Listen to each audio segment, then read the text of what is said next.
This theory starts with the criticism of A.W. Phillips curve.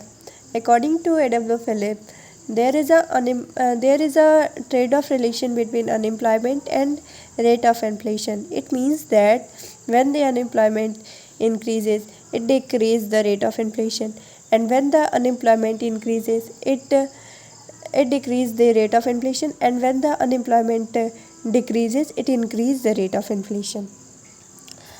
According to Milton Friedman, it is not true for all the time. It may be, it may be sometime, sometime when there is no trade-off between unemployment and rate of inflation. According to the Philip curve is steady and the shape shape of the curve is negatively sloped. But according to the Friedman, it is obvious that there is a many factors which turns the Phillips curve vertical in long run. According to the Milton Friedman, it is true that the trade-off relation between unemployment and inflation in short run only. It only occurs in short run. When we go for long run, the negatively sloped Phillips curve turns to a vertical line. So, and the reason behind it, there is a according to Milton Friedman, there is a three main factors which play a vital role. First is actual rate of inflation, and second is expected rate of inflation, and third one is natural rate of unemployment. According to Milton Friedman, it is not true in all the situation. There is a trade-off relation between unemployment and inflation. It may be possible in short run, but in long run, the trade-off between them is vanishes, and it is the shape of Phillips curve is vertical. The main reason behind it is that the expected rate of inflation always lags behind the actual rate of inflation, and always lag behind the actual rate of inflation. Firstly, we have to know what is the actual rate of inflation, what is the expected rate of inflation, and what is the natural rate of unemployment. The natural rate of unemployment is the rate at which the actual rate of inflation and expected rate of inflation is equal. It is the natural rate of unemployment, and the actual rate of inflation is that rate at which inflation occurs, and the expected rate of inflation is the rate at which we expect the inflation. It may be at 4% or 5%. It is our expectations only. So it is called expected rate of inflation. In a real economy, we found there are lot of imperfection in the real economy. Uh, as we all know, in the economy, there have a probability to give jobs for unemployed worker, but due to some imperfection, lack of information, and lack of skill development, and there is no any knowledge about the exact cost. There is a lot of unemployment occurs behind due to this reason. For example, as we consider, if in Gorakhpur there is a lot of workers are unemployed, but we consider that in Noida, let us assume that in Noida there is a many jobs, but if If the information of these jobs, the information of the Noida jobs in is of Gorakhpur unemployed worker, then the economy goes economy give provide the jobs for these worker. And when there is no knowledge of the Noida's job, though so there is unemployment occurs. These are the factors, we can say. It is the imperfection.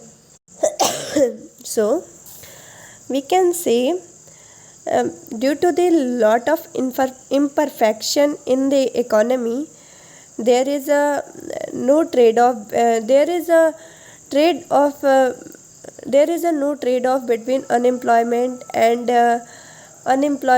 inflation at all the time. Yeah, it may be possible in short run, but in long run, definitely it is not possible, according to Milton Friedman.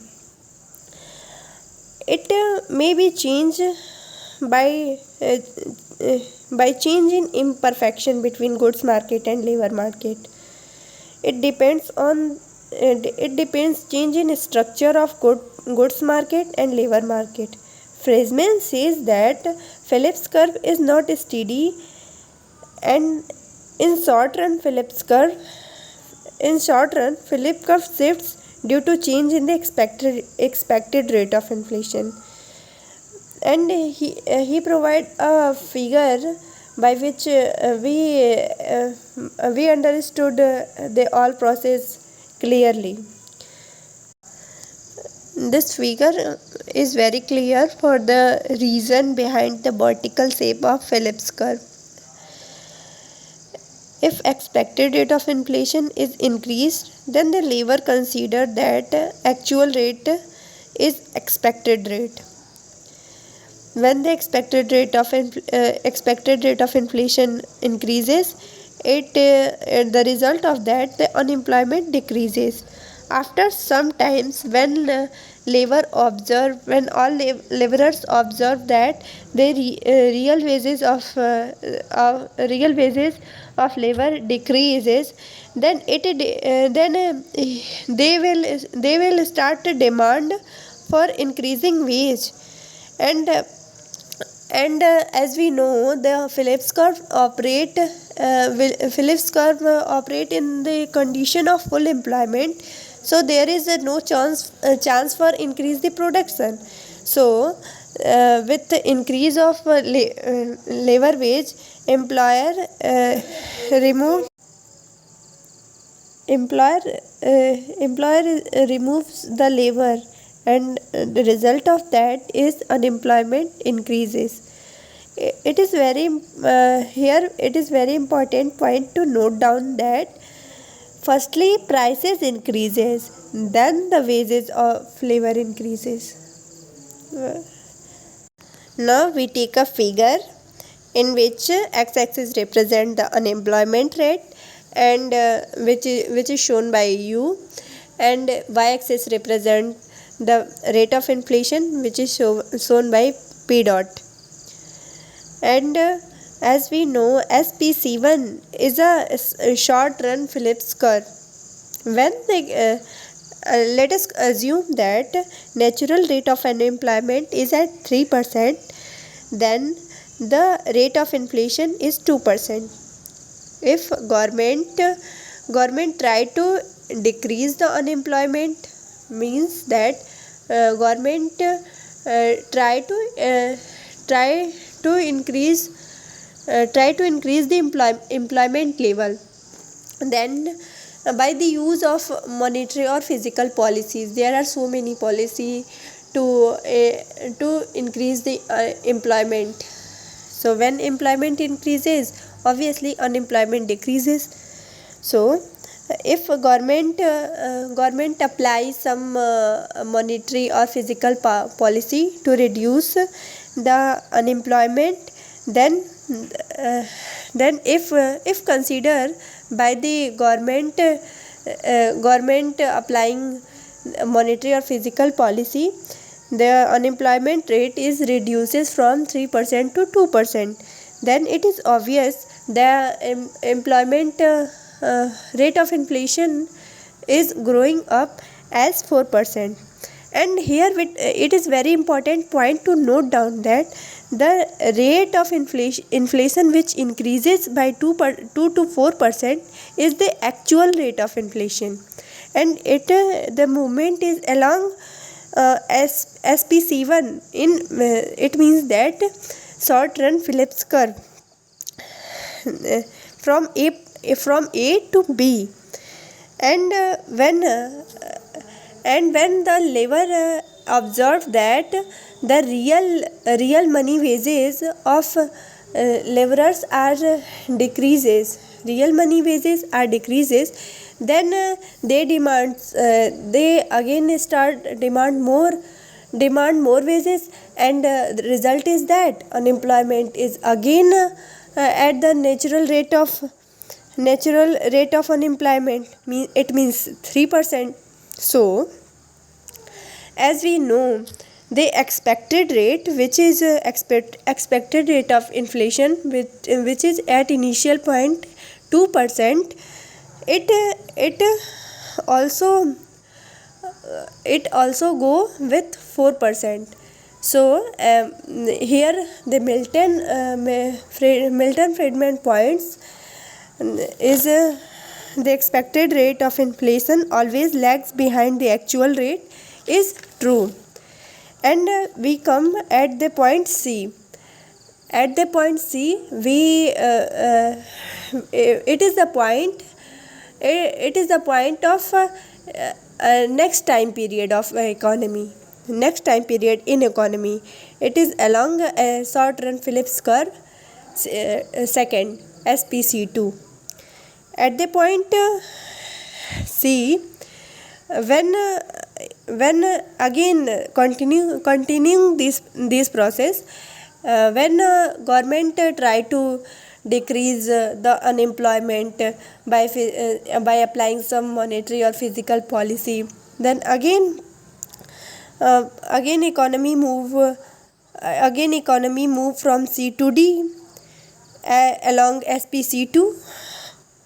So the actual rate of inflation increases from 4 to 6%, and unemployment decreases from 3 to 2%. But here the expectation in short run, the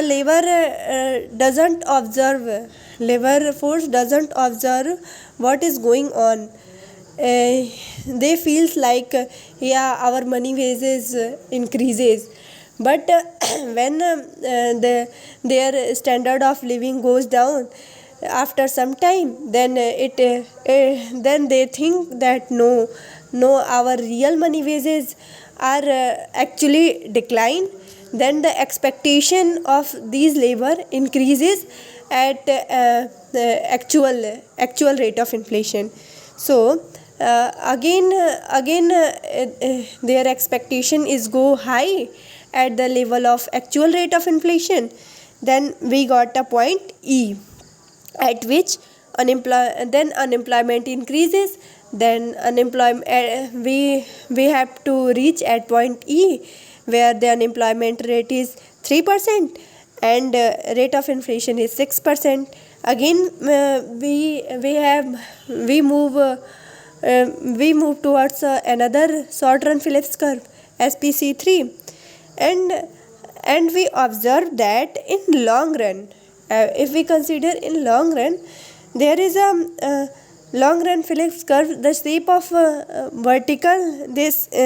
shape of Phillips curve is vertical. It is the locus of point A, C and E. The conclusion of this all theory is that the movement along short run is A to B and C to D, but in the movement along long run is A to C and C to E, and the locus of these point A, C and E is called long run Phillips curve, which is vertical, as Friedman says in starting. Thank you.